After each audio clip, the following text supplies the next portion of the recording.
Camera on now?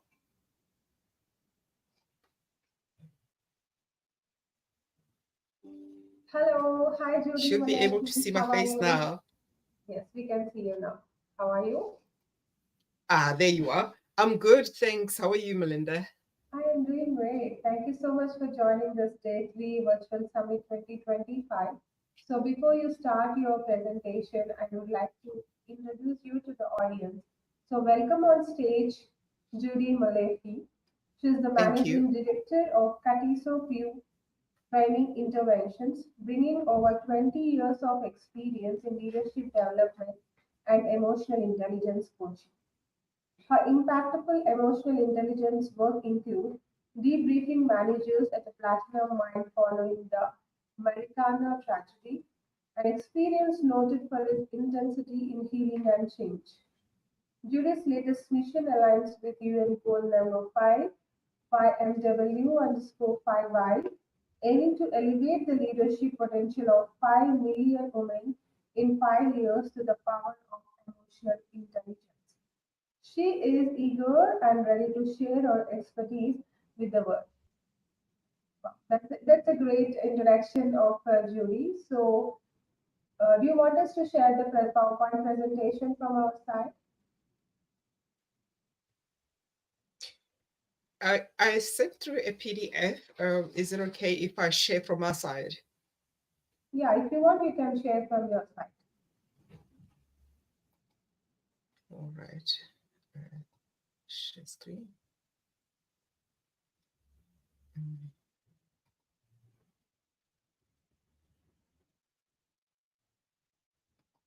Are you trying or do you want us to share? I am trying. Mm-hmm. Great.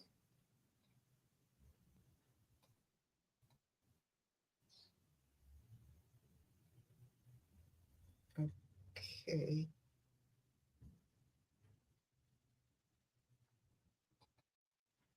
Now, are you? And I sent a PDF to you, so Okay, we'll share. let me try one more time.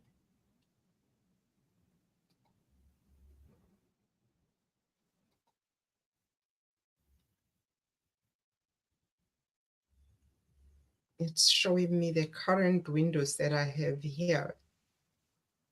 And We have already shared the presentation. Can you see it on your screen? it's in my taskbar at the bottom. No, no, no. We have shared your Okay, presentation. now I can, let me close here. Yes, I can see it on your screen now. If you want us to change the slide, just show some sign, next slide or thumbs up. Okay. The slides, the slide deck is huge, so it won't go through.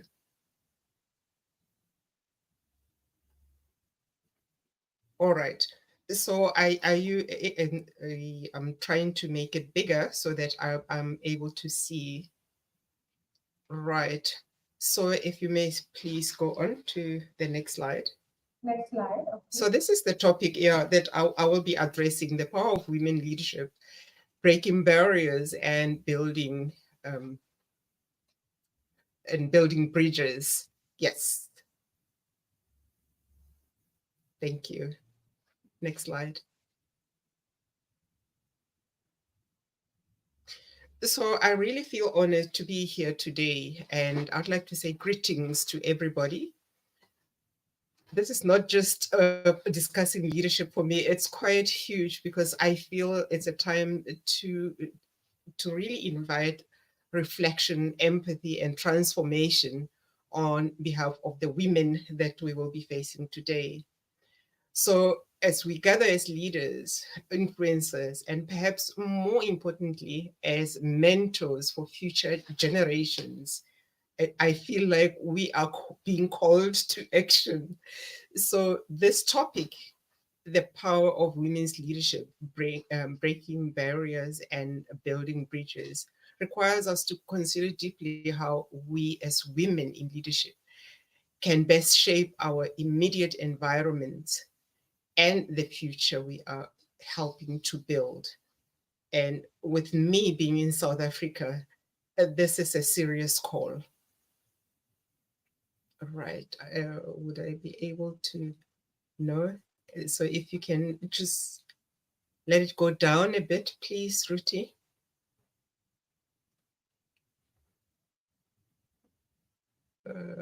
Right. So the aim, I was going to go scholastic, but along the way I thought, no, it's going to be totally boring. So for today, let me rather take a different angle, but the aim is still the same. So the speech explores how the power of women leadership can break barriers and build bridges, paving the way for a future built on emotional intelligence, innovation, and cultural sensitivity.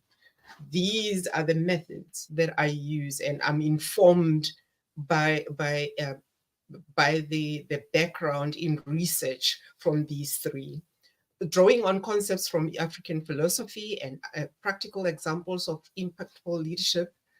We will consider the roles of empathy, ethics, and resilience in nurturing a sustainable and inclusive legacy for future generation, the future women. Right, we go on. So I just want to share a little bit through the lens of our history here in South Africa. Over 60 years ago, and I realize now, counting, it's almost 70 years, that about 20,000 women rewrote her story. We always say history, and I feel like we are left out. We're talking about men. So here in South Africa, they learned so that I can have my freedom. We all have freedom today because of what was started by these powerful women, some of whom you might know: Helen Suzman, Helen Joseph, uh, Sisulu, Albertina Sisulu. There's quite a few of them, Lillian Ngoyi. So I wouldn't know all the 20,000, but these are the top of head type of names that I remember. So we call them Imbokoto, and this is a Sizulu word meaning rock. This is my inspiration, and this is the inspiration that I share with other women so that we do not forget where we come from. Just a quick snapshot to show from almost 70 years ago to now, we haven't really moved much, because there were in big business only 40 CEOs that were women. And I tried to get figures for 2025. I think it's still too early. So my leadership journey was shaped largely by women who held no titles, yet they fulfilled many roles with excellence. I'm talking about my grandmothers. I'm talking about when I joined the bank.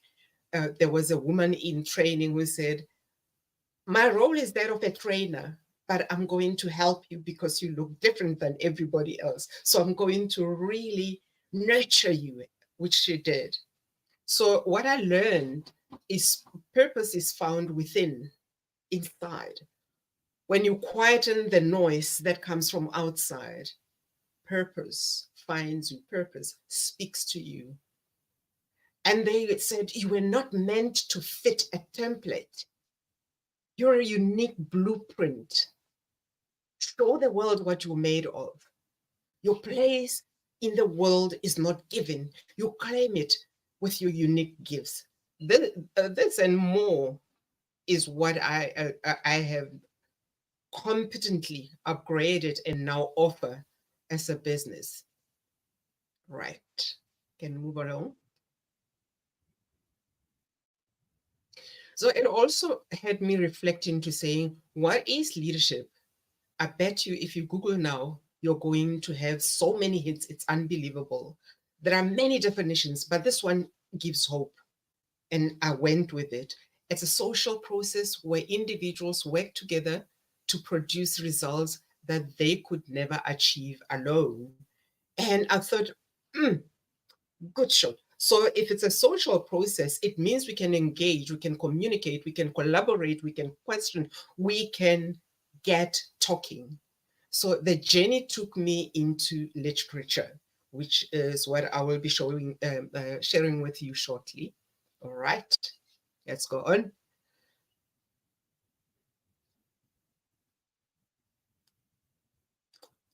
Next slide, please. Okay, we are here.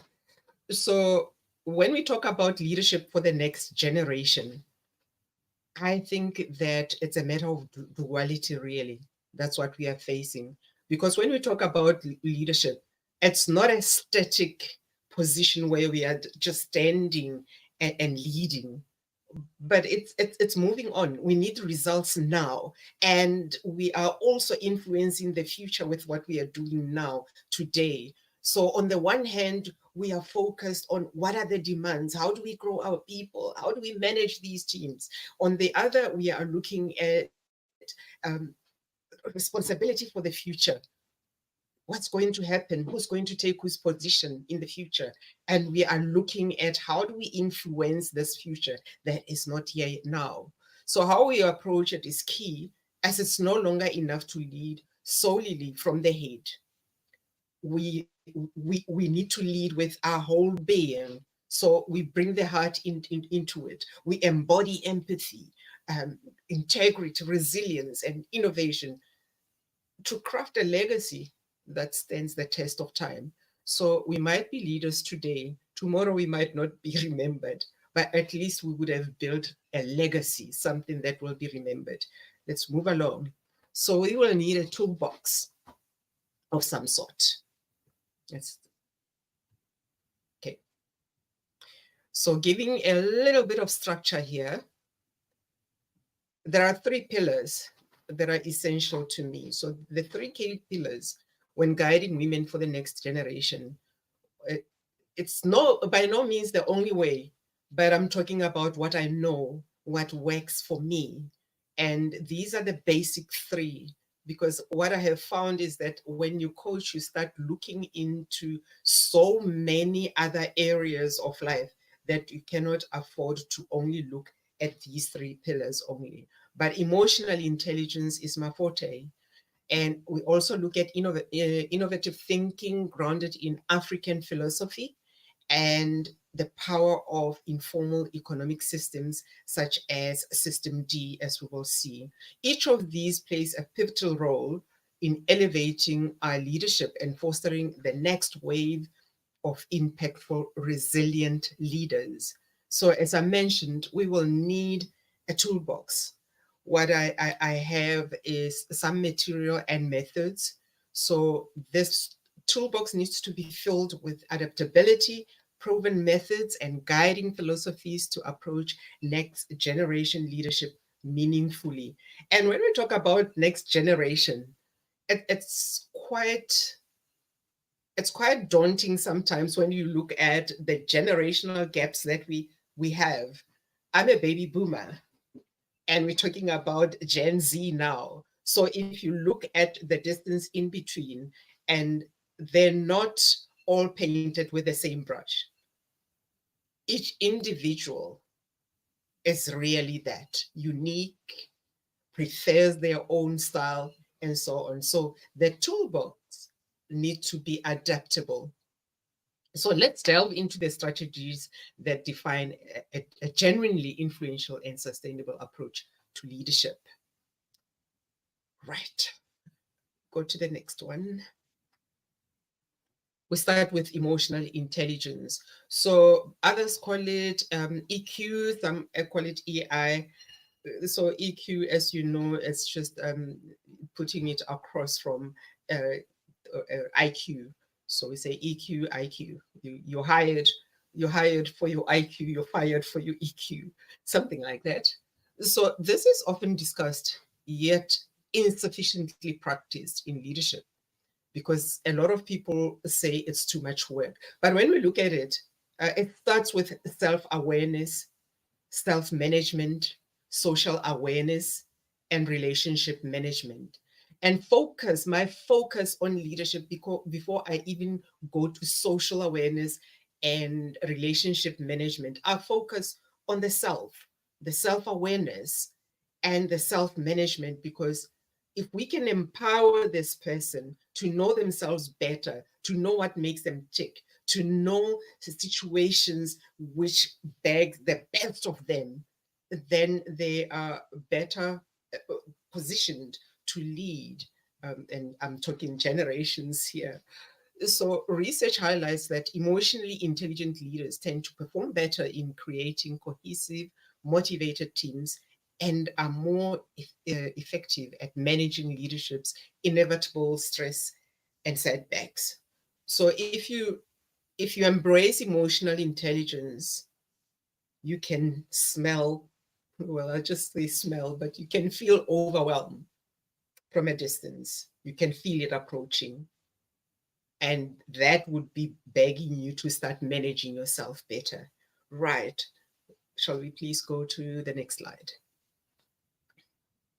So, emotional intelligence has been a natural strength and an evolving skill for women leaders. Our ability to empathize, communicate, and connect allows us to build bridges in the workplace. And studies here at home in South Africa have shown that women in the higher education sector, women leaders there, emphasize that EI enables leaders to reduce burnout, foster resilience, and cultivate trust. And I believe in this information because I have had some of my clients coming from higher education. So these emotionally intelligent leaders are building more than just teams. They're building legacies, as I mentioned before. By leading with empathy, they create environments where people feel heard, valued, and encouraged to contribute. Right. Go to the next one. Thank you. So, for future generations to learn from us, they must see mastery in action. And when I talk mastery, I'm not talking about uh, uh, mastering the action of emotional intelligence, but I'm really talking about the deepening of presence. It's not the perfection of a skill. I think it was the author, Marcia Reynolds, who says mastery is not the perfection of a skill, but the deepening of presence. So the next time we handle difficult conversations or make a tough decision, let's be mindful of how we model emotional intelligence. I like the pause button.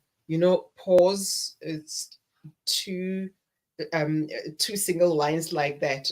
For me, I say it's love and peace. So if you're hearing this conflict coming and you go pause, it gives you an opportunity to respond, not to react.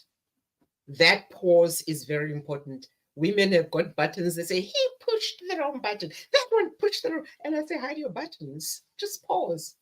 Just pause. And that gives you an opportunity to hide your buttons and compose yourself. So this is more than just a skill. It's a lifestyle, a commitment to bring our best selves as we lean across the crowded table and encourage others to do the same. They say women are always crowding our space. Women are always crowding the space. If you get an opportunity to listen to Hi Women, there's a song called The Crowded Table, and I like it because when we lean in that space, we can also help others to do the same. Right. So we move along.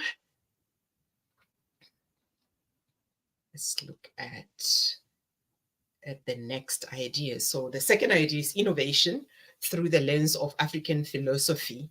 So this is how I was raised. This is a time-old perspective that I learned from my grandma. You might have learned it from the crash. They say if you open, close. If you have somebody say, I'm sorry. If you see somebody down, be a friend. All of those things I learned from my grandma's lap.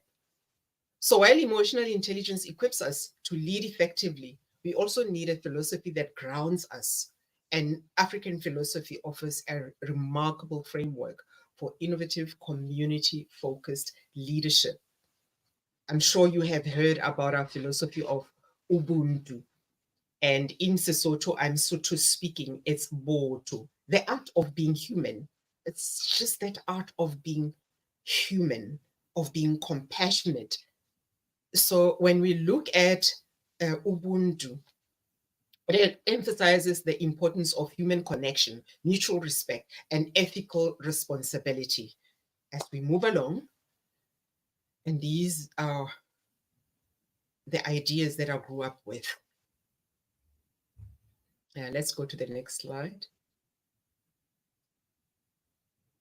Right. So emotional intelligence looks at things in the formal manner, but it's also quite similar to Ubuntu. Because when you start looking at social awareness, what's happening in your team, and for me, what I learned from childhood was when you greet a person, look them in the eye. I know there are cultures in here in South Africa where you don't look an elder in the eye, but I was raised where they say it's the place of the rising sun, Pumalanga. They say look somebody in the eye. So you greet your team and you see that that one isn't good. Mental note: when you get a moment, go to them and say, "How are you?" And my manager used to say, "How are you really?" And I would know that they saw something amiss. So this is quite significant if we want to be inclusive.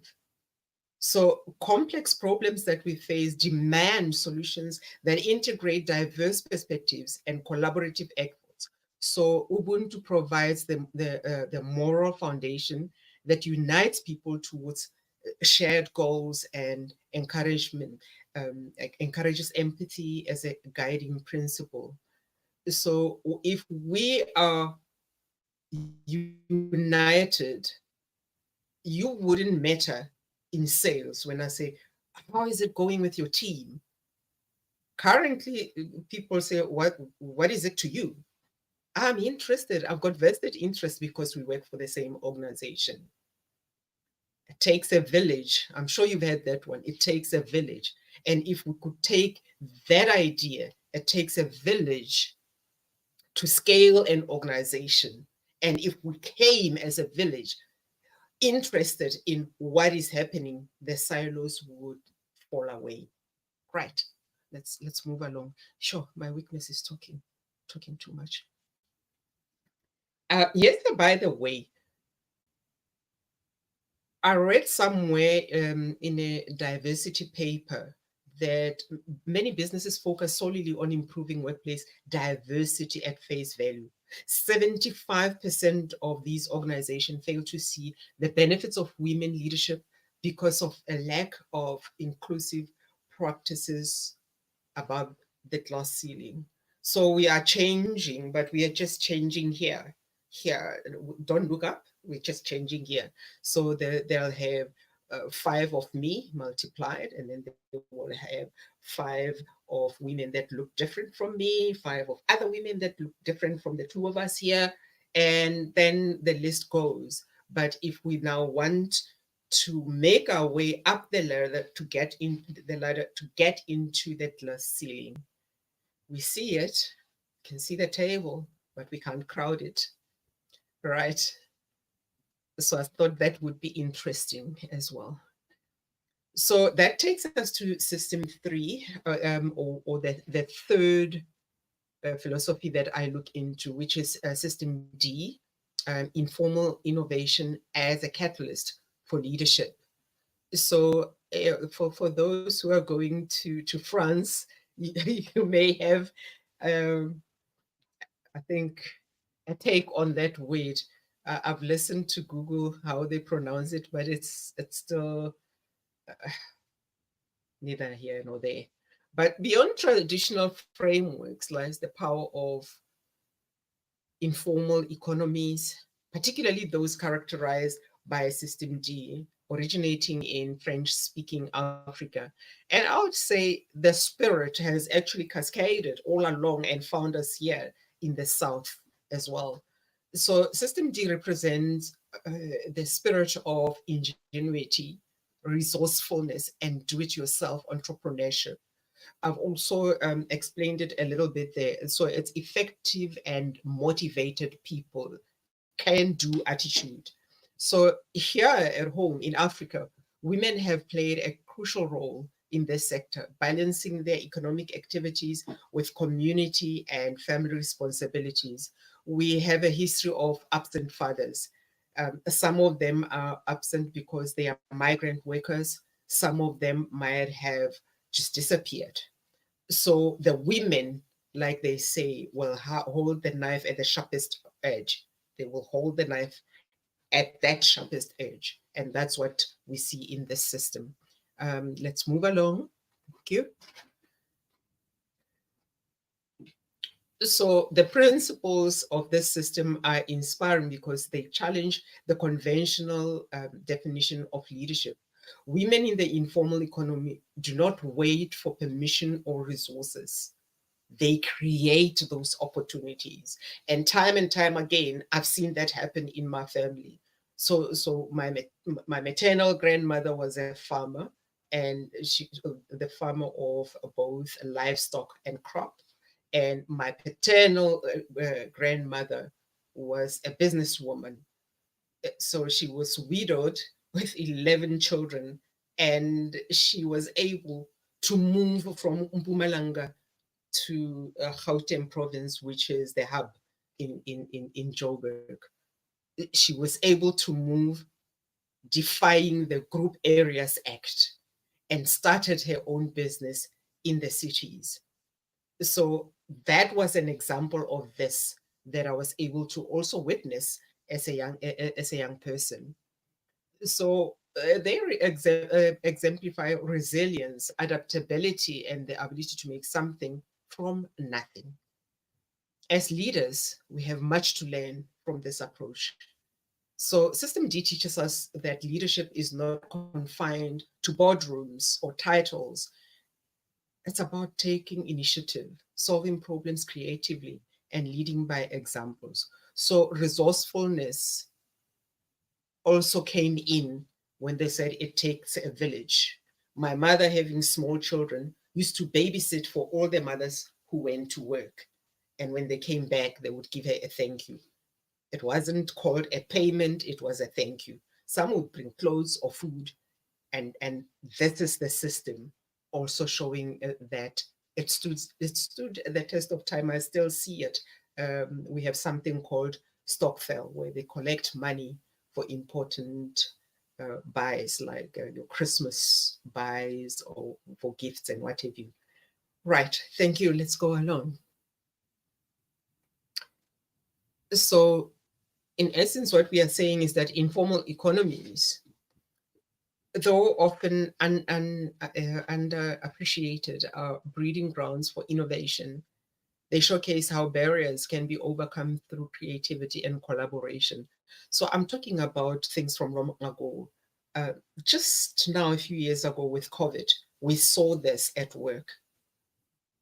When we value and integrate lessons from System D, leaders demonstrate to future generations that success is achievable with or without ideal resources. So we don't have to stall a project because of lack of funding. This system says, be resourceful.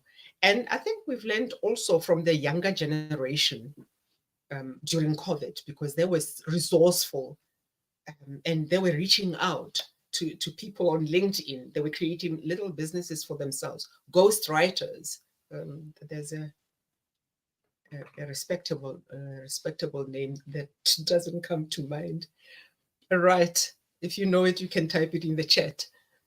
Thanks. Let's go on. So, from having reviewed the literature to remind myself what I'm talking about, the results are that I have witnessed the benefits of these approaches also when helping women rediscover a purpose and meaning. They are both immediate and far reaching. As women, when we employ these three, emotional intelligence, African philosophy, and informal innovation, in our leadership, we cultivate an environment where resilience, collaboration, and ethical behavior thrive. The result is not just personal success, but collective progress. We can move along. Thank you.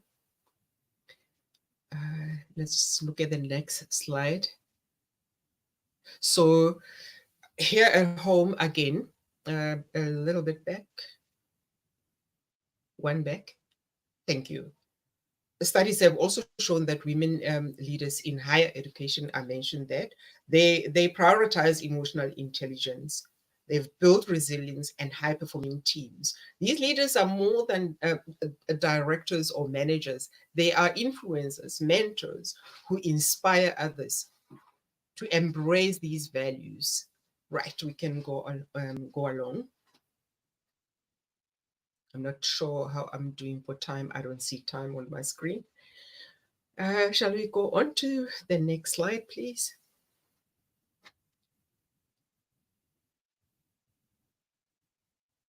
All right. So with the results, the influence of System D, the informal economies, further illustrates how non-traditional leaders can yield powerful results.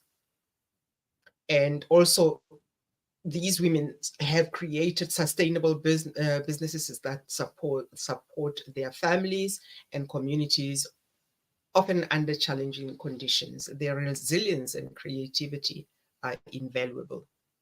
Right, we go to the next one. And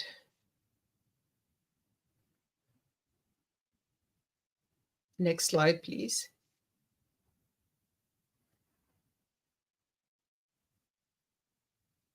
Right. So it's a mouthful, and I've actually taken off quite a number of slides from these three. But the cumulative impact of these approaches is clear. They foster an environment where leaders and their teams thrive together by embracing emotional intelligence, ethical innovation, and grassroots ingenuity. We create a sustainable, inclusive, and inspiring legacy. The next generation learns leadership skills and the values that make it meaningful. So we also have examples as we speak. So we have leadership unfolding, and these are examples from young people themselves.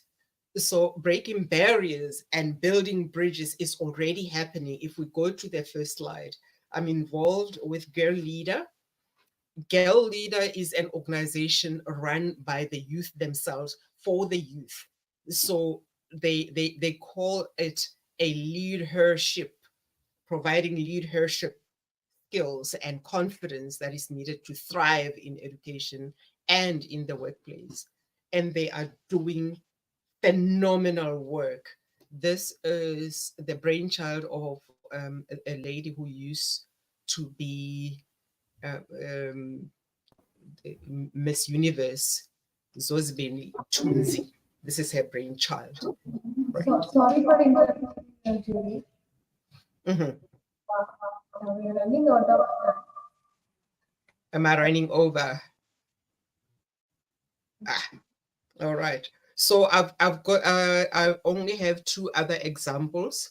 That is the village banks in one of our provinces in KZN, and the last one is the Vodacom, the formal one, Vodacom, that I'm involved with. So they also have Code Like a Girl, where they go into rural areas and teach these girls to code and also to develop programs. So this is already unfolding, and with a little bit of coaching and mentoring, we can reach more women. And that is my bit, and that was a mouthful. Thank you so much. If you have questions, if you go to the last slide, I've left my email address.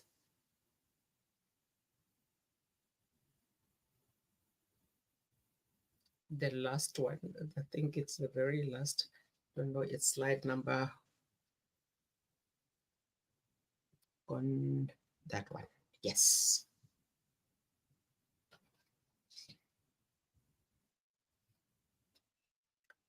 Thank you so much for the opportunity. And I look forward to engaging with most of you. Thank you so much, Judy. Your slides and the visuals you used were great compliment at your message. So it's very effective. So thank you so much for sharing the presentation and giving a thoughtful message to the audience. And yes, we do have a questions from the audience. So the questions will be sent to your email address, and the other speaker is already joined the backstage and waiting for her turn. So we do respect your time and others' time as well. So yeah, we do please do join other speaker session and engage. Thank you. You have a great day. Bye now. Thank you so much. And thanks, Josie. Thank you, everyone. Bye. Bye.